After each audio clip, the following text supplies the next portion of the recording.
벌써 5월 중순이네요. 시간이 또 빠르게 지나갑니다. 그래서 세월을 아끼고 또 하나님의 인도하심에 대해서 더욱더 바라보는 또 귀한 이 한 달의 삶이 되길 바랍니다. 오늘 과부의 헌금에 대해서 이야기하는데 점점 이제 최근에 헌금에 대한 설교 들어본 적 있으세요? 교회뿐만 아니라 이렇게 뭐 유튜브라든지 많은 기독교 방송이라든지 헌금에 관해서 설교하는 거 들어본 적 있어요, 요즘에?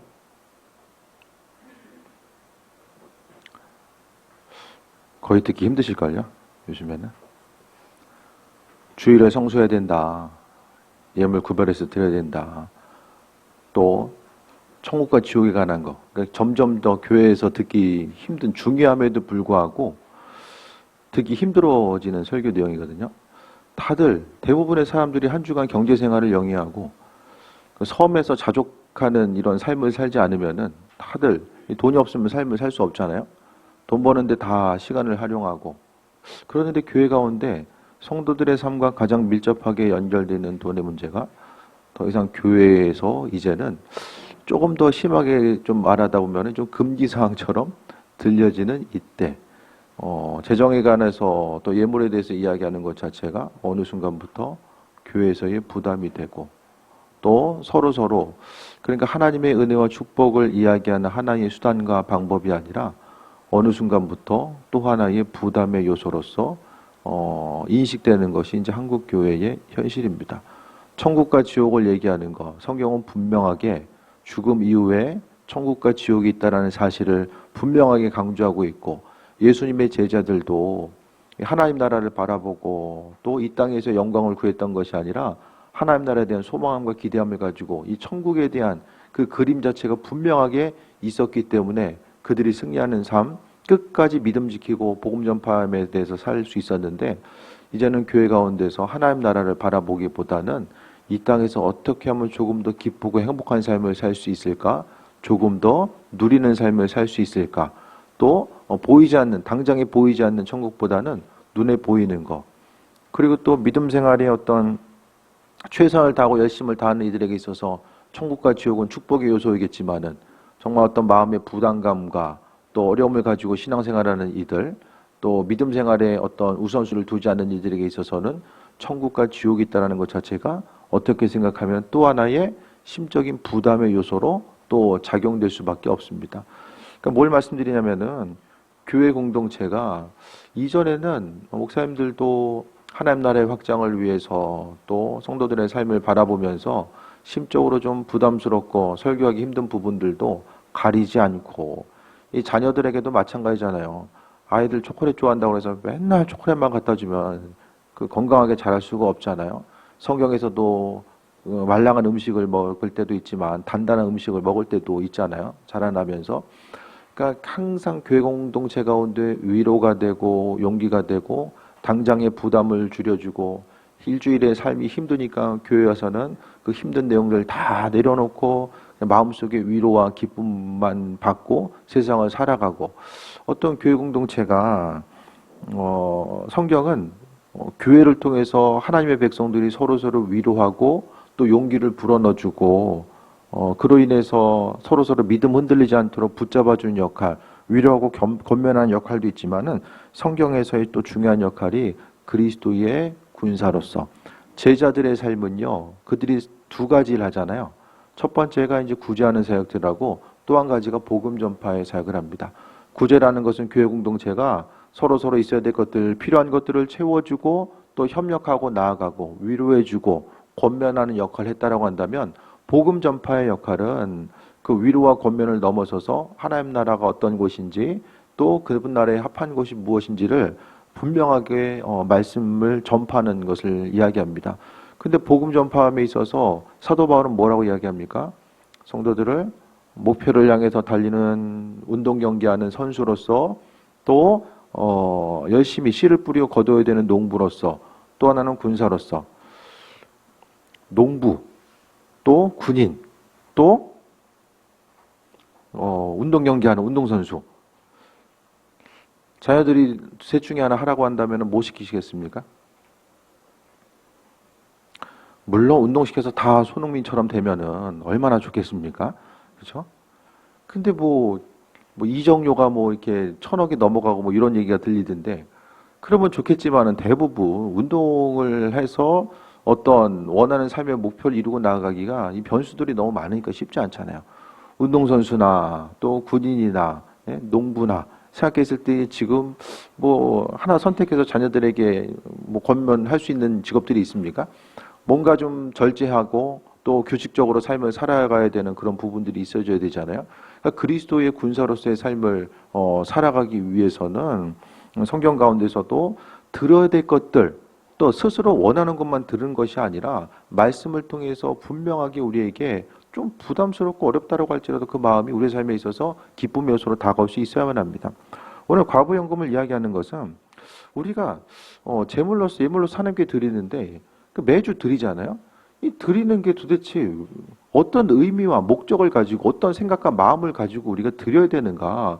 그냥 이런 부분에 대해서 교회가 이야기하지 않으면 그냥 습관적으로 그냥 드려야 된다라고 하니까 이렇게 드리고 그 부분이 아니라 성경에서 있어서의 제가 언젠가 말씀드렸던 것처럼 크게 보면은 한 3분의 1가량이 성경 내용의 전체적인 3분의 1가량이 어떤 재물로서 그 돈과 관련된 구절이 이제 3분의 1가량이 되거든요. 크게 보면은 그 왜 그러냐면은 이 돈이라는 것 자체가 성도들의 일상 삶의 여정과 뗄려야는 뗄 수 없고 성경 말씀이 성도들의 삶 자체를 이야기하고 있기 때문에 그 부분이 자연스럽게 이제 강조되고 있거든요. 그러니까 예물로서 하나님께 드리고 나아가는 거. 그러니까 하나님 보시기에 이렇게 예물을 드림에 있어서의 온전한 바람직한 자세가 무엇인가, 우리가 어떤 마음의 생각을 가지고 하나님께 헌신하면서 살아가야 되는가, 그런 부분을 오늘 과부의 헌금을 통해서 우리가 또 발견할 수 있었으면 합니다. 예수님께서 눈을 들어 부자들이 헌금하며 헌금 넣는 것을 보셨다라고 합니다. 관심 있게 보셨어요. 이 보셨다라는 것은 예수님이 그 여리고성을 지나가다가 삭개오를 봤다라고 하는 표현이 있잖아요. 그 봤다라는 것과 똑같은 거예요. 그러니까 유심히 살펴보신 거예요. 이 당시에는 규칙적인 그 성전에서의 예배의 시간도 있었지만은 가고 싶은 사람이 가가지고 기도하고 오는데 그때에 이제 예물을 드리게 되는데 성전에 보게 되면 이 헌금함 자체가 13개 정도의 헌금함이 이제 있었습니다. 근데 헌금함이 어떻게 생겼냐면은 뭐라고 해야 할까요? 이 나팔처럼 생겼어요. 그 뭐라고 이야기해야 되죠? 입구는 넓지만은 가면 갈수록 이제 좁아지는 그 호른처럼 생겼다고 해야 되나요? 어쨌든 금속 재질로 된 이 나팔처럼 생겼는데 위에다 이제 그 당시에 지폐를 쓰진 않았어요. 로마 시대에 그 당시에 지폐를 쓴 것이 아니라 다 뭐 금화나 은화나 이렇게 동전을 통해서 쓰게 됩니다. 그래서 가끔 이제 보게 되면 뭐 그리스 로마 시대에 동전이 발견됐다라고 이야기하잖아요. 다 대부분 돈을 사용한 거는 동전이에요. 뭐 지폐 기술도 없었기 때문에 동전을 사용하는데 이게 금속 재질에 금속과 금속이 이제 맞닥뜨리다 보니까 예를 들어서 이렇게 동전을 싹 집어넣으면은 그게 또로록 이렇게 굴러가는 소리가 이제 들립니다. 그래서 헌금을 예수님이 2랩도 냈는지 1랩도 냈는지 이 주변 사람들이 어떻게 알았냐면 소리로 아는 거예요. 예, 소리로. 그래서 동전이 굴러가는 시간과 이 소리의 양을 비례하면은 이 정도 되겠구나라는 것이 이게 이제 감지가 될 수 있었던 거죠. 그래서 13개의 이런 헌금함이 있었고요. 그걸 통해서 이제 자유롭게 뭐 성전 세금이라든지 뭐 갖가지 이제 헌금을 드리게 되는데 2절에 보니까 어떤 가난한 과부가 2렙돈을 넣는 것을 보시고라고 합니다. 예수님께서 부자 헌금 넣는 것을 보시고 또 가난한 과부가 헌금 넣는 것을 보셨다라고 오늘 성경은 이야기하고 있고요. 우리가 헌금할 때에 그러게요. 우리가 헌금하는 거 주님 보실까요? 어떻게 생각하십니까? 우리가 헌금하는 거 생각 안 하셨다가 예를 들어서 이제 천국 딱 갔는데 재산 대비 헌금 비례 액수 퍼센테이지 짜져가지고 이제 모르겠어요. 어떻게 생각하실지 모르겠지만은 그것보다는 그래도 우리가 헌금하고자 했을 때 마음의 중심과 자세, 그러니까 매번 저도 헌금을 제가 부흥 집회 가서 빼고는 제 손으로 헌금한 적은 별로 없는 것 같아요. 다 사모님이 이제 앉아서 하시니까 뭐 헌금을 이렇게 마음을 다해가지고 이렇게 드려야 되겠다 그런 마음은 사실 뭐 이렇게 많이 갖지는 못하는 것 같아요. 그런데 우리가 드려지고자 했을 때에 오늘 성경은 예수님께서 유심히 보셨다라는 것은 드리는 행동 자체가 또 신앙적으로 큰 의미성이 있다라는 것에 대해서 이야기하는데요. 가난한 과부가 두 렙돈이 얼마입니까? 두 렙돈은 지금으로 이야기하면 하루 일당이 예를 들어서 10만 원을 잡으면 한 렙돈은 1,000원이에요. 1,000원. 1,000원. 두 렙돈이니까 2,000원이에요. 그러니까 하루 일당에 있어서의 한 렙돈이라는 것이 100분의 1입니다. 그래서 100분의 2, 10만 원을 잡았을 때 100분의 2 하면은 2,000원이에요. 두 렙돈 넣는 것을 보셨다고 합니다. 근데 2,000원이 무엇입니까? 이 과부의 전 재산입니다. 자신의 전 재산을 하나님께 이제 성전에 나서 드린 거예요. 3절에 보니까 내가 참으로 너에게 말하노니 이 가난한 과부가 다른 모든 사람보다 많이 넣었도다라고 말씀합니다. 그러니까 예수님 보시기에 철저하게 우리가 생각해 봐야 될 것은 헌금에 있어서 하나님께서 받으시는 것에 어떤 양의 크기를 봤을 때 철저하게 퍼센테이지로 하나님께서 받으신다라는 거예요. 양의 개념이 아니라는 거예요. 어떻습니까? 이게 우리에게 위로가 됩니까? 더 많이 받아가지고 더 드리고 싶습니까? 아니면 그냥 적게라도 좀 조촐하게 드리는 거? 모르겠어요. 각자 어떤 생각을 하는지 모르겠지만은 어쨌든 가난한 과부의 헌금. 그러니까 이 당시에 있어서 가장 힘들고 어려운 삶을 살았던 대표적인 예가 과부예요. 여자 혼자서 경제적인 활동을 영위하기가 상당히 힘든 시대의 상황이었었거든요. 근데 이렇게 드리는 것에 대해서 보면서 예수님께서 가난한 과부가 다른 사람보다 많이 넣었다. 이런 부분들이 어떻게 생각하면 정말 우리에게 위로가 되지 않습니까? 주님께 뭐 많이 드리고 세상적인 눈에 보이는 기준은 양의 기준에서 많이 드리고 더 적게 드리고가 나눠지게 되는데 하나님의 관점과 기준은 양의 개념이 아니라 퍼센테이지, 분량의 개념으로 이야기하거든요. 그 왜 그럴까? 왜 그렇습니까? 그러니까 결국 아주 쉽고 간단하게 생각하면 헌금이라는 건요, 우리의 신앙의 고백이에요. 하나님을 사랑하는 마음을, 주님을 생각하는 마음을 가지고요, 헌금이라는 이 수단을 통해 하나님께 표현하는 거죠. 구약 시대에 드렸던 거는요, 구약도 마찬가지거든요. 정말 없는 집은 곡식가루 드렸고요. 좀 사는 집은 또 어느 정도 지혜가 있는 집은 바로 소를 잡아 드리게 됩니다. 각각의 사람의 형편에 맞게 하나님께서 드리게 하시고, 왜냐하면은 하나님은 드림에 있어서 가장 강조하고 있는 것이 기쁨이거든요. 우리가 삶을 살아가면서 기쁨으로 드리는 거, 기쁨으로 드리되 우리가 삶에 있어서 최선을 다해서 하나님께 헌신하고자 하는 그 부분에 대해서 또 말씀하고 있는데, 그러니까 구약에서나 신약에서나, 구약에서도 보게 되면 예물을 드리는 것을 기쁨으로 자원하는 마음으로 드리는 일도 있었고요. 또 그렇지 못한 이들은 어떻게 드립니까? 드리고자 했을 때에 양이나 소를 드린다고 했을 때에 양도 이제 수명 며칠 안 남은 거, 여기서 조금 더 가면 이제 걷는 것도 이제 문제 생기고 이제 사는 것도 이제 양이 이제 정상적으로 건강하게 이제 존재할 수가 없는 거예요. 이제 그런 것들 드리다 보니까 예수님께서, 하나님께서 책망하신 모습 또한 또 발견하게 됩니다. 결국요, 드리는 예물은 우리의 마음의 고백이에요. 주변 사람들을 생각했을 때도 여러분도 주변에 누군가가 있을 때에 그를 향하여서 아끼고 사랑하는 마음이 있으면 작은 것 하나라도 주고 싶잖아요. 뺏고 싶으세요? 아낀 사람한테? 하나라도 작은 거라도 주고 싶은 것이 사람의 마음입니다. 그러니까 하나님과의 관계성뿐만 아니라 사람들과의 관계성 가운데서도 마찬가지로 하나라도 해주고 싶고 나누고 싶고 또 베풀어주고 싶은 것이, 사랑과 관심이 있을 때만이 이 모든 것들이 가능하거든요. 그러니까 결국 이 관계성 가운데 있는 것들은 하나님과의 관계성 가운데서도 마찬가지입니다.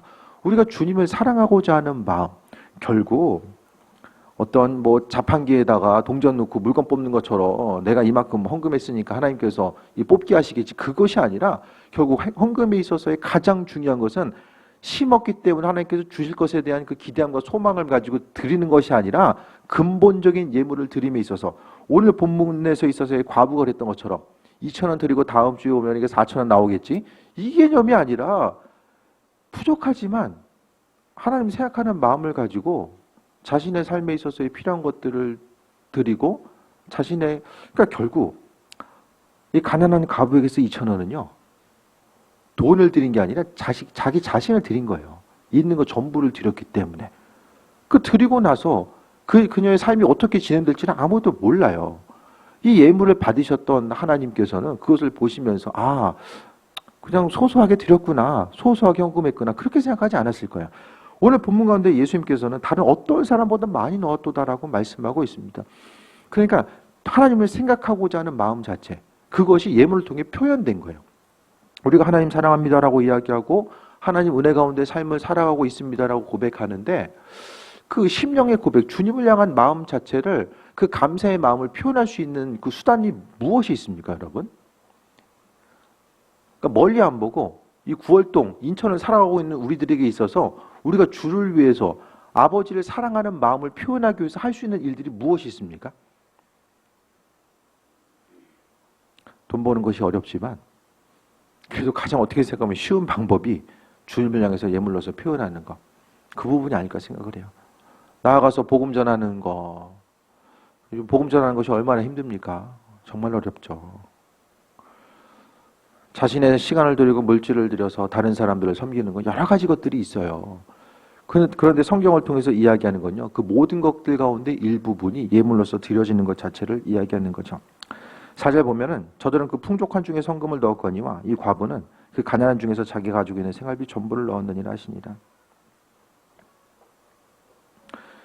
생활비 전부를 드리는 것이 옳다, 그르다, 그것을 이야기하는 것이 아니라, 예수님께서는 이 여인이 누가 시켜가지고 그런 게 아니잖아요. 자신이 하나님을 향해서 할 수 있는 것들에 대해서 돌아보고, 또 비슷한 예가 어디 있습니까? 예수님께서 또 이제 십자가의 사건을 앞두고 나서 한 여인이 향유옥합을 깨뜨렸던 이 사건과 마찬가지죠. 그러니까 예수님께서도 보게 되면 주님께 예물로서 헌신하고자 하는 그것에 대해서 가지고 있는 마음의 중심, 그러니까 단순히 예물 자체는 돈의 개념이 아니라 우리가 가지고 있는 하나님을 향한 그 사랑함과 신뢰함의 마음이 주님을 향해서 돈으로서, 예물로서, 하나의 수단으로서 하나님께 전달되는 이 과정들 자체, 그 내 마음의 표현에 대해서 이야기하고 있습니다. 이런 부분. 근데 성경에서는 분명하게 하나님께서 예물 자체는 우리 신앙 고백이 되어야 된다라고 이야기하는데, 교회 공동체 가운데 너무나도 교회가 너무 이렇게 헌금하는 것을 강조한다, 지나치게 강조한다, 이런 부분들이 계속해서 부정적인 부분들이 강조되다 보니까 이미지가 어떻게 됩니까? 목사님들도 점점 교회 가운데서 헌금에 관해서 얘기하는 거 서로 부담스러우니까 점점 안 하려고 해요. 그러니까 이제 교회에서도 그렇고 앞으로도 점점 이제 세상 가운데서 교회가 헌금에 대해서 이야기하는 것을 듣기가 힘들 수밖에 없다라는 거죠. 그러니까 헌금하는 것이, 그러니까 예물로서 드려지는 거. 교회에서 보면은요, 저희 교회도 헌금에 대해서 최선을 다해서 하거든요. 그러니까 교회가 하나님을 사랑하는 마음이 있고, 그러니까 교회들을 보니까요,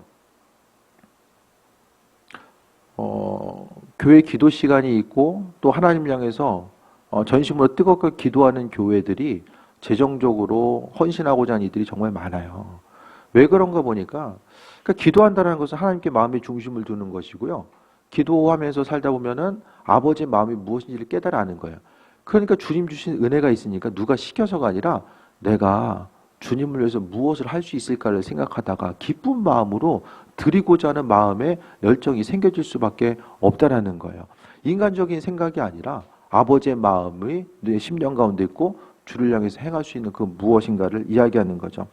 그래서 성경에 보니까 예수님께서 다른 어떤 것보다도 그러니까 주를 위해서 헌신한 예물 드리는 것을 보시고 그 믿음에 대해서 인정하시고 그로 인해서 기뻐하셨다라는 사실 자체를 발견하게 되는데, 이것 자체가 양의 개념이 아니라 바로 퍼센테이지의 개념으로서 내가 가지고 있는 분량에 대해서 하나님께 드리는 것에 대해서 기뻐하셨다라는 거죠.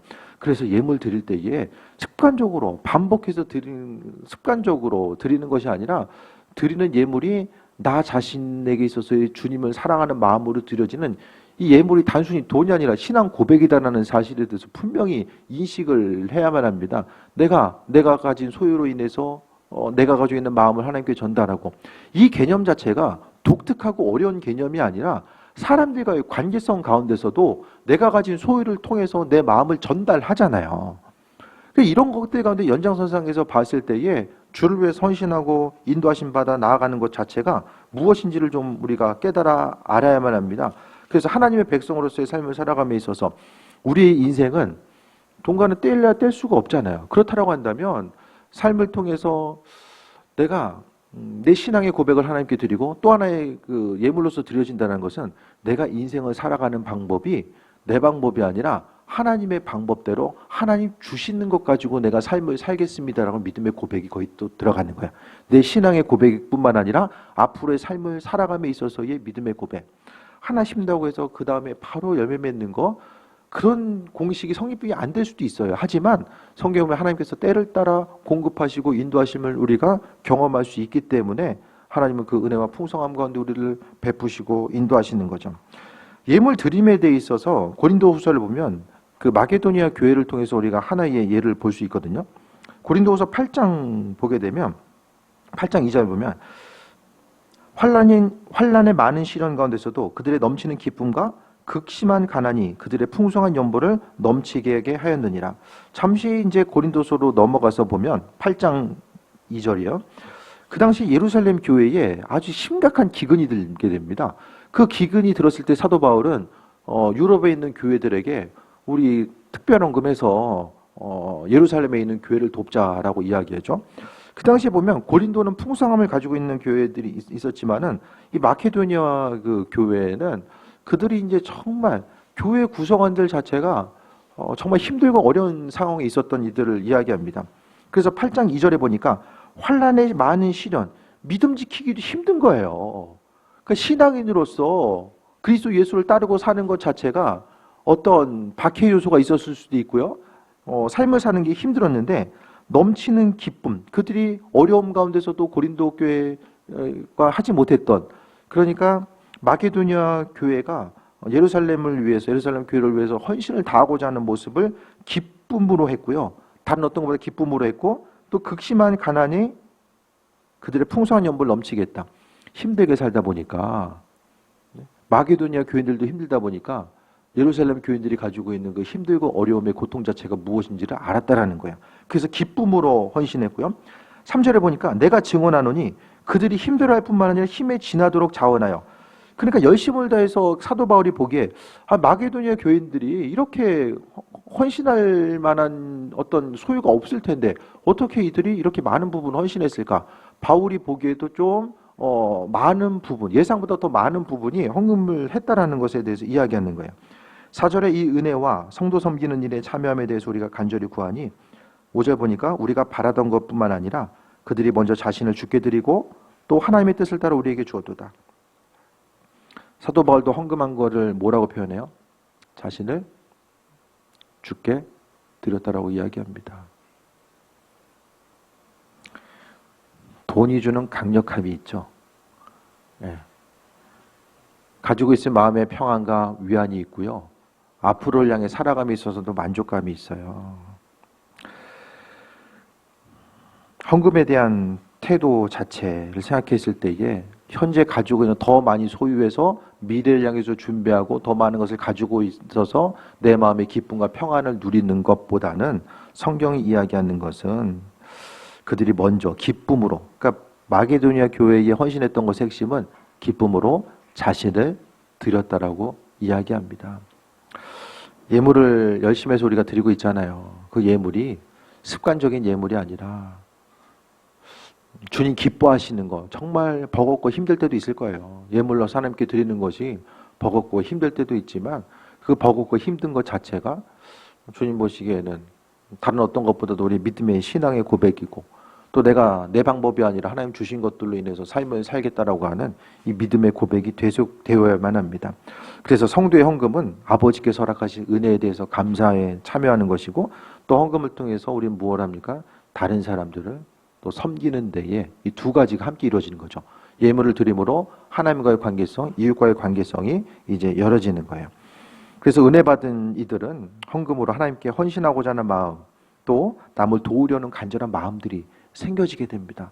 그러니까 주님께서 허락하신 은혜가 없으면 헌금을 할 수가 없어요. 그러니까요, 그동안 이제 17년, 18년 목회하면서 보니까 헌금은요, 동의 안 하실 수도 있지만은 믿음과 비례해서 가더라고요. 주님을 향한 마음과 믿음에 비례해서 헌금은 드려질 수밖에 없어요. 그 드려지는 비율 자체가 앞서 말씀드렸던 것처럼 어떤 양의 개념이 아니라 있는 것에 있어서의 어떤 주님 주신 분량대로 최선을 다해서 드리고자 하는 마음. 그래서 성도들이 헌금한 것을 보면 그들이 정말 주님을 향해서 갖고 있는 마음 자체가 느껴질 때가 있어요. 매주 느끼는 건 아니지만 조금씩 주님을 향한 이런 마음을 가지고 이런 예물을 드렸구나. 그런 부분들이 마음속에 정말 느껴질 때가 있어요. 그러니까 마음을 담아서 하나님께 드리고 헌금 자체가 단순히 우리가 삶을 살아가면서 아버지께서 주인 되시고 내 삶의 주인 되시고 그분의 은혜 가운데서 우리가 하루하루를 살아가고 있음 자체가 인정이 된다라고 한다면 내가 가지고 있는 소유를 통해서 하나님께 헌신하고 또 내가 물질보다 주님을 사랑하는 마음이 있기 때문에 하나님께서 내 삶을 책임져 주시고 인도하시고 함께 하심을 경험하는 그 귀한 삶을 살고자 하는 거예요. 그래서 예물 자체를 하나님께 뭐 많이 헌신한다고 해서 뭐 하나님께서 많이 주시냐, 물론 주께 죽을 힘을 다해서 재물을 헌신했음에도 불구하고 여전히 어려움 가운데 사는 분들도 분명히 있어요. 근데 저는 제 생각은 하나님의 약속, 성경을 통해서 물질보다 하나님 사랑하는 마음이 있는 이들에게 하나님 약속대로 부어주신다고 하셨으니까 그 약속의 말씀을 붙들고 목회하는 것이고 또 교회에 있어서의 모든 것들 마찬가지입니다. 저는요, 다른 어떤 것보다도 교인들이 좀 잘 됐으면 좋겠어요. 주님 보시기에 아버지께서 정말 제 마음 아실 거예요. 제가 어떻게 크게 뭐 어떤 성과를 이루고 그거보다 교인들이 정말 잘 됐으면 좋겠고요. 특별히 교회에서 기도하는 교인들이 잘 됐으면 좋겠어요. 제 마음의 소원은 저녁에 와서 기도하는 교인들, 그들이 잘 돼서 정말 그동안 마음을 다해서 기도하는 일꾼들 하나님께서 세워주시고 함께 하신다라는 그 믿음의 고백, 제 믿음의 그 주께 헌신하고자 하는 이들, 기도나 말씀 가운데 예물 가운데 헌신하는 이들 하나님께서 세우신다라는 것은 제 신앙 고백이고 믿음의 근간이거든요. 그것이 정말 틀리지 않았다는 것에 대해서 하나님께서 좀 증명해 주시고 함께 하셨으면 좋겠다. 그래서 다른 어떤 것보다도 저는 교인들이, 저는 뭐 헌금 많이 하는 교인들이 귀한 그것보다는 기도하는 교인들이 귀해요. 저는 가장 교인들이 누가 정말 귀하냐? 단임 목회 저부로서 함께 전심을 다해서 하나님 나라의 확장을 위해서 또 교회 가운데 중보기도가 필요한 그들과 함께 기도하는, 전 그런 교인이 제일 귀해요. 교회 재정적인 부분은요, 필요하면 하나님께서 하나님의 방법대로 교인을 통해서 주시든 뭐 외부에서 주시든 하나님께서 하나님의 방법대로 주실 거예요.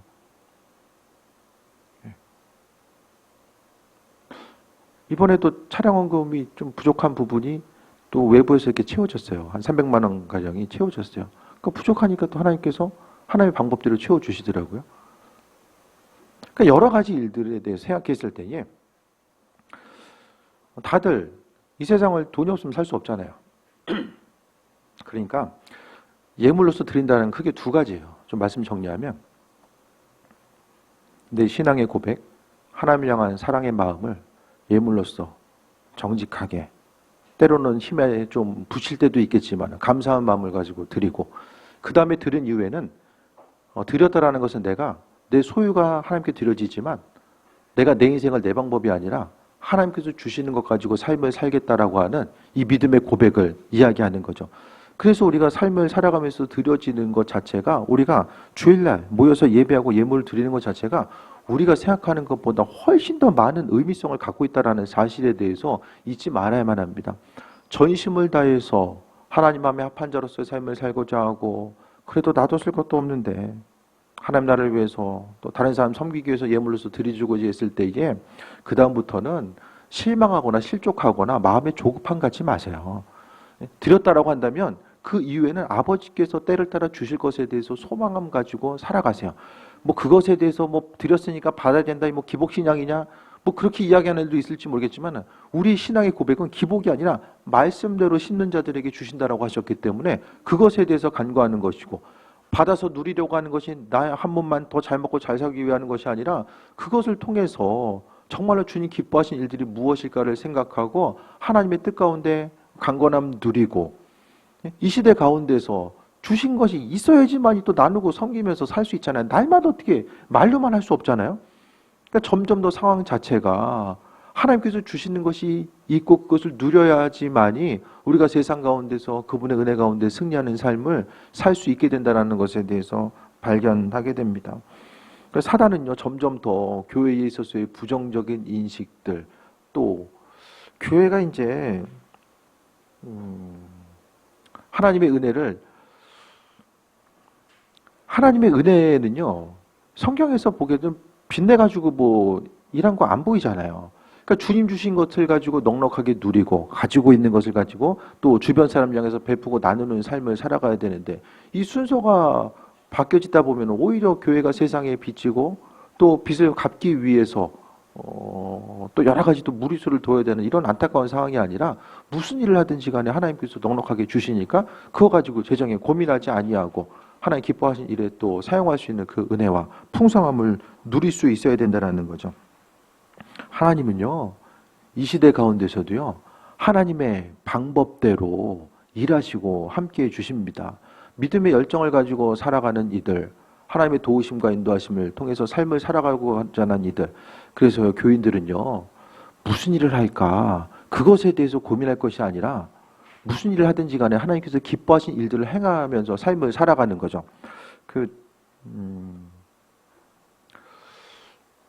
어제 이제 한일아 목사님하고 이한희 목사님 같이 이제 그분들 좀 일이 있어서 교회에서 같이 좀 만나서 이야기하면서 한 목사님이 그런 얘기를 하는 거예요. 거기가 이제 1년 결산이 3억 중반 좀 넘어가거든요. 그런데 그 교회에서 안수 집사님, 감리교라면 이제 권사님이죠. 안수 집사님이 재정의 30% 이상을 감당한다는 거예요. 한 집에서. 그분이 뭐 하시냐면은, 오전에 좀 성경 공부하면서도 말씀드렸는데, 육회덮밥집을 해요. 육회덮밥. 점포가 크냐고 물어봤는데 크질 않아요. 조촐하게 식당 하시는 거예요, 쉽게 말씀드리면. 근데 그 집이 어떤 집이냐면, 한 목사님이 문막에 있을 때에 동탄으로 이제 임지로 옮겨가잖아요. 근데 교인들이 짐 싸서 다 옮겼어요. 다가 아니라 몇 가정이 이제 문막에서 동탄으로 옮기면서 그 가정이 안수 집사님 가정에서 문막에서 식당을 하다가 동탄으로 이제 옮기면서 이제 기도하면서 그 일들을 시작하게 된 거죠. 근데 그 안수 집사님이 이제 건강이 이렇게 좋지는 않아요. 신장 쪽에 문제가 있어서 건강이 좋지 않은데 병원에서는 이제 죽었어도 벌써 죽었을 텐데, 그거를 말이 좀 이상한가? 죽었어도 벌써 죽었다? 네. 그래서 몸이 좀 안 좋으신데 은혜로 살고 있는 거죠. 그러니까 육신적인 고통이 있지만 믿음 붙들고 살아가고, 또 기도를 또 얼마나 많이 시켜요. 그래서 기도하고 또 주님 주신 것들을 누리고 또 헌신하고. 근데 그런 부분이 누구한테 뭘 해야 된다 그게 아니라 그냥 주님 주시는 마음이 있으니까 감당하고 나아가는 거죠. 그래서 예물로서 드려지는 것 자체가 날마다 부담이고 고민거리고 그게 아니라 그냥 아주 단순하게, 하나님은 억지로 하는 거 별로 안 좋아하시거든요. 예물 드림에서 가장 중요한 것은 기쁨이에요. 기쁨으로 하는 거 하나님 기뻐하세요. 자녀들이 부모님 선물했을 때 막 어떻게 하면 안 뺏길까 해가지고 그냥 기쁨, 작은 거라도 좀 기쁨으로 하는 거, 그것을 원하잖아요. 우리 삶에 있어서 재정과는 돈과는 뗄래야 뗄 수 없는 시대를 우리가 지금 살아가고 있습니다. 드려지는 것도요, 우리가 힘쓰고 노력해서가 아니라 하나님께서 주신 것 가지고 드리는 삶, 여러분이 그런 삶을 좀 사셨으면 좋겠어요. 힘들고 어려운 시대를 살아가고 있는데 돈 자체가 정말 힘들고 어렵고 돈이 웬수다 이게 아니라 하나님께서 내게 허락하시고 또 나를 향해서 관심을 기울이고 계시다라는 것에 대한 하나의 경험할 수 있는 도구. 우리가 예물로 드려짐이 아버지에 대한 사랑과 관심을 표현하는 하나의 도구인 것처럼 하나님께서 날마다 우리의 삶의 여정 가운데 공급하고 계시다라는 것. 그러니까 이스라엘 민족들이 광야 가운데 만나를 허락해 주셨다는 것 자체가 무엇입니까? 이스라엘 민족들은 만나를 통해서 배고픈데 하나님이 배고픔을 채워주신다.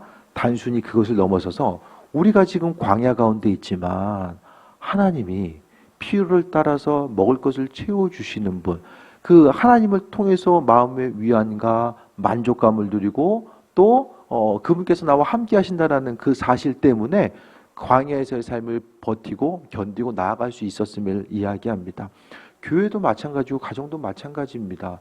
삶을 통하여서 우리가 하나님께서 행하실 것에 대한 소망함과 기대함, 우리의 삶을 통해서 하나님 어떤 일을 어떻게 행하실까, 그 기대함 가지고 살아가게 되는 거죠. 그래서 교회를 생각했을 때 또 오랜만에 그 학교 친구랑 전화하는데 그 친구는 신학은 졸업했는데 사진관 하고 있어요. 그 신학대학 나왔다고 해서 다 목회하는 건 아닌데 거기 교회 옮긴 줄 알고 있더라고요. 저희. 그러면서 인원수 얼마 모였냐. 그래서 이 정도 모인다고 하니까 생각보다 부응이 안 됐구나. 본인이 좀 해보고 나서 그런 생각 말하면 되는데 옆에 있었으면 한데 좀. 근데 그 얘기를 들어도 마음에 그 상처나 그게 아닌 것은 하나님께서 하실 것에 대한 소망함이 있기 때문에 목회를 하는 것도 내가 더 열심히 한다고 되는 게 아니잖아요. 하나님께서 하나님 마음에 합한 이들 보내주시고 함께 하심을 통해서 나아가야 되는 것이 이제 온전한 또 원리이고 또 신앙의 법칙인 것처럼. 말씀 정리합니다.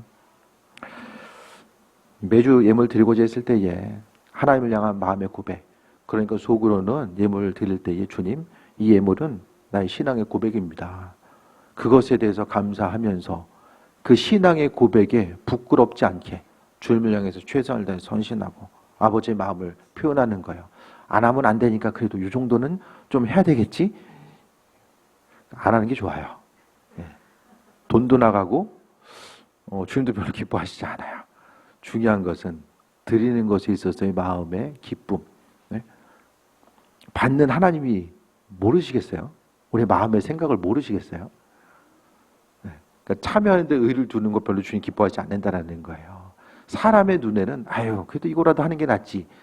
아버지의 마음, 우리가 철저하게 성경에 근거해서 하나님의 마음과 인도하심을 바라보는 거죠. 그래서 어쨌든 저도 때로는 예물에 관해서 설교하는 것이 좀 부담스러울 수도 있지만 그래도 안 할 수 없잖아요. 그래서 최대한 1년에 좀 전후반기 한 번씩은 그래도 예물을 드리는 것이 어떤 마음의 생각을 가지고 어떻게 드려야 되고 또 그 어떤 의미성을 가지고 있는지에 대해서 그래도 2번 정도는 매년 또 전후반기 한 번씩은 좀 말씀드리려고 해요. 그래서 무엇보다도 주님 주시는 것을 좀 누리는 삶, 하나님께서 내 삶의 여정 가운데 일하시고 인도하심, 돈이 왼수가 아니라 하나님의 일하심을 경험할 수 있는 하나의 좋은 수단과 방법임을 잊지 마시고 힘들지만 눈물로 씨를 뿌리는 이들 하나님께서 열매 맺게 하신다라고 말씀하셨으니까 그 말씀의 근거에서 우리는 거두게 하실 때까지 기다리면 되는 거예요. 마음의 중심을 드리고 기다리고 이 믿음의 선순환이 되어야 됩니다.